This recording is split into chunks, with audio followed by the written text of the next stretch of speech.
Hello, welcome to I Authentic, and this is part 2 of self-discovery with Lola.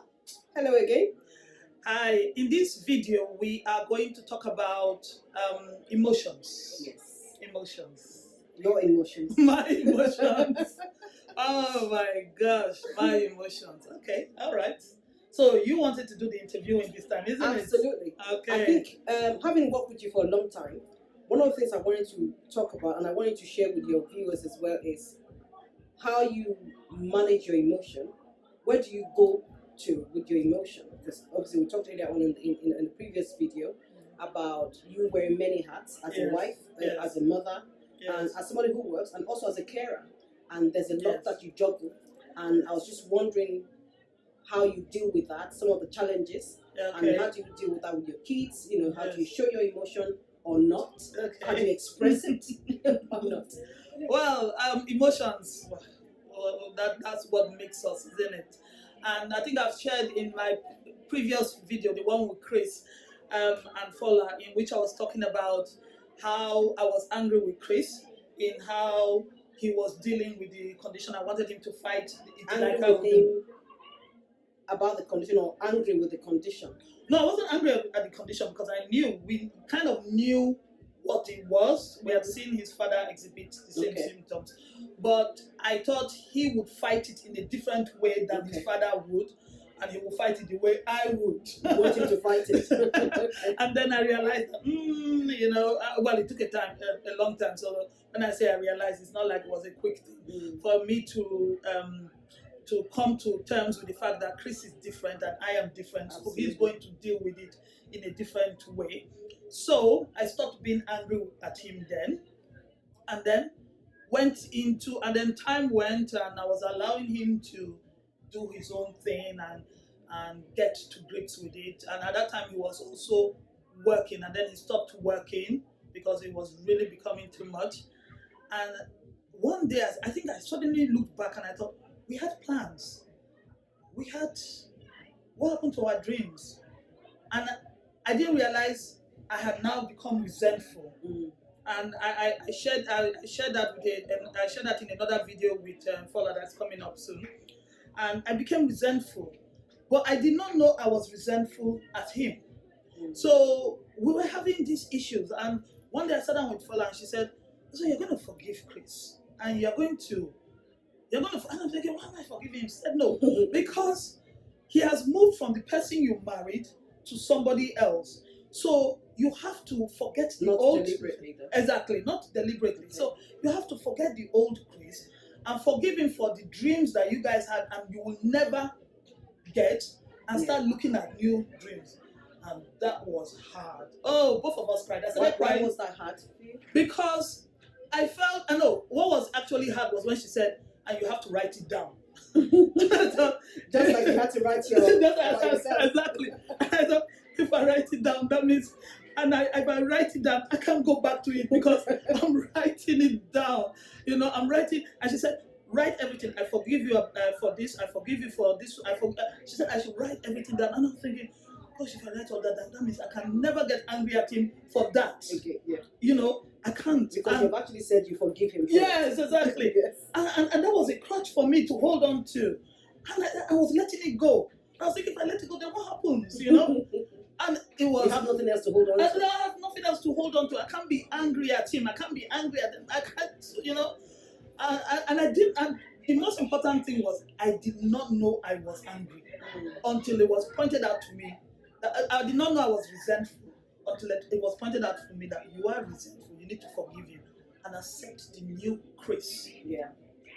So that was another journey. So I moved from anger. We talked about acceptance in the previous video about writing about, and that's one of the powerful things about writing. Yes. When we said writing about yourself and your new reality, accepting where you are. Exactly. And that came into mind when she told me write and forgive him. So I thought, okay, we're now going from anger to resentment. Lord have mercy, how are we going to? And so I had to do that. And I had to forgive. And it was hard. And I cried that day.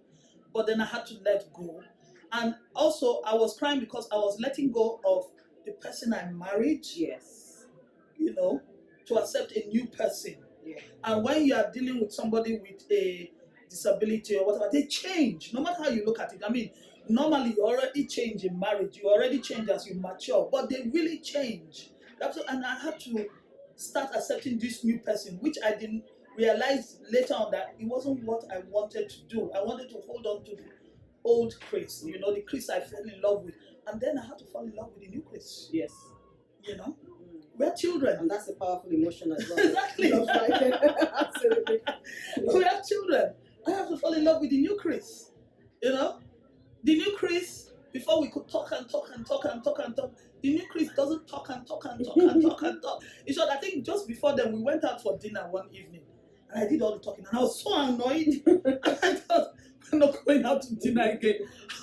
I mean, you didn't even talk to me.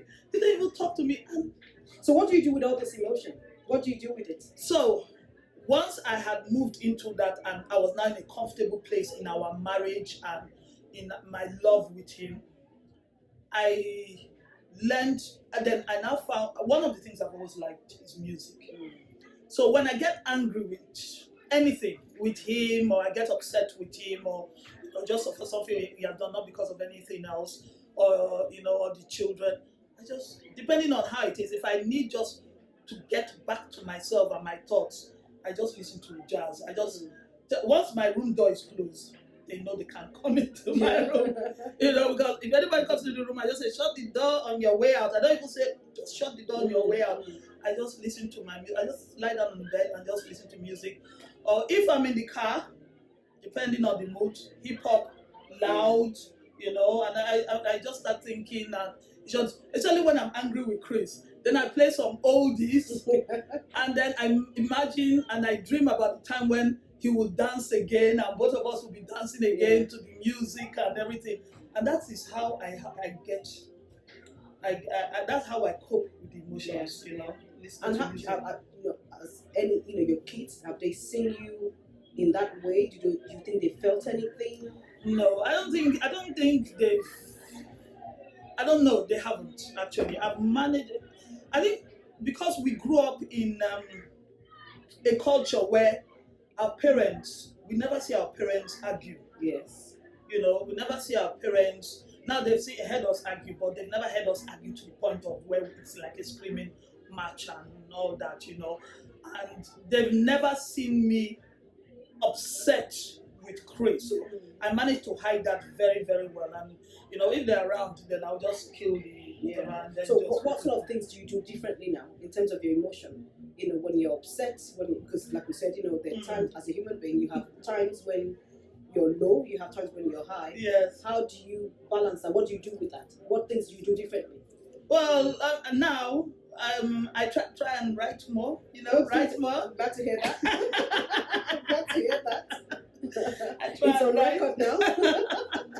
I try and write. I try and look for ideas. I just sit down and just think about things and come up with ideas. And another thing I do is I read the Bible. Yes. Read the Bible or look for any motivational video to listen to, which is something that I never used to do before. Yes. So, I just look for something that would feed my mind with positive things. Yes. So that's... And you're still a work in progress. I'm still... I am still a work in progress, yes. Great, thank you. But what would you say to people that battle with emotions? Because as we know, emotions are quite powerful. They are. Yeah, and there are lots of them. Yes, exactly. Lots of them. And they can fit all at the same time. Exactly. So what would you say to people out there? As a life coach, how would you get them to cope? You've helped me with mine, but how would you also help? What would you say to people out there? I think the first thing I always advise anyone with emotion, because we can all experience the same thing. Yes. Or react to it differently because definitely. we're different people. Yes. I think the first thing I always say is express them. Say what say what you want to say. So take, for example, don't bury your emotions. If you're upset, say it. If you're angry, express it. in a positive way. Don't, Yes. and not obviously not in a violent way. Yeah. Express it, articulate what you're feeling. Yes. So I think sometimes repressed emotions, particularly in situations like yours, repressed emotions. Talk about resentment earlier on. Talk about not forgiving or angry. Repressed emotions. What you don't want to do is bury it. Oh yeah. Yeah. And because what it will just do is keep boiling over, and then one day it just erupts like a like a volcano. You don't want that. Yeah. It's articulate what you're saying. I always say to people, to everyone, I said, don't bury it in. If you can't speak to the person directly, or if you're angry about something, take time out, go do something else. A good example, you said something about listening to music or watching motivational video. Do something that takes you away from that negative emotion into a positive emotion. But the important thing is articulate your emotion. And sometimes speaking to some people may have a good friend who listens well and just hear you, and just hear you vent. If that's something you have to do that. But don't bury your emotions, because you're dealing with a lot already anyway. Exactly. So what you don't want to do is have all that buried in and not expressing it or not articulating it to the right people and doing something about it. And if you find out that you're constantly angry, sit down and think, why am I always angry? What is making me angry? Because sometimes we're our emotions, we don't want to connect with what's causing that emotion. You don't want to connect with what's making you fearful, what's making you angry, what's making you crying all the time. What you need to do is ask yourself that question, why am I always angry? And sometimes we don't want to do that. We don't want to do that because sometimes we know the answer, and we know the answer, but we don't want to get to that place. But ask yourself, why am I constantly angry? As a coach, I have those emotions myself, but it's how do I channel that emotion? What do I need to do the right thing? I personally, sometimes if I feel angry about something, I just walk away. I walk away, or like you, I can listen to music or even write, or just change the mood completely, do something totally opposite to what I was feeling, and then come back and reflect. I think self-reflection is a powerful tool. It is. When it comes to emotion, do a self-assessment in terms of, why am I always angry? Why am I always upset at everything? Why does this treat why do I feel this way about this particular situation? And why is it okay that Uzo can do this and she's fine, but I can't deal with it? Do a self-assessment. Ask yourself those questions, and trust me, the answer is there. But the key thing is articulate your emotion.